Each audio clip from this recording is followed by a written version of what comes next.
يعني مش منطقي تحوسوا ترجعوا الناس حمير.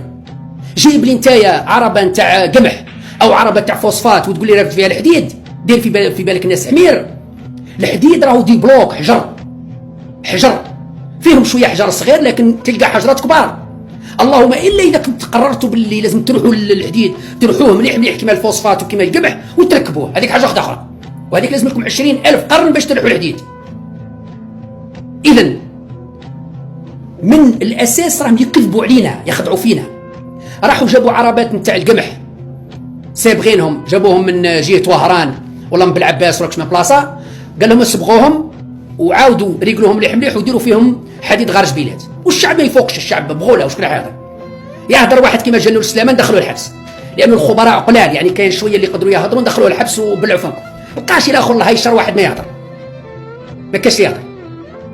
ويلا يهضر بن زديره ولا يهضر عبده ولا يهضر واحد من الخارج ونقولوا خونه وعملاء، راهم ضد مشروع رئيس الجمهوريه، ضد مشروع القرن، ضد يعني الاعجاز العظيم. هذو راهم خونه وعملاء. يعني الانسان اللي يقول الحقيقه يولي خائن وعميل، يا اما تصفق لهم الكذب نتاعهم والخداع نتاعهم، او انت عميل وخائن.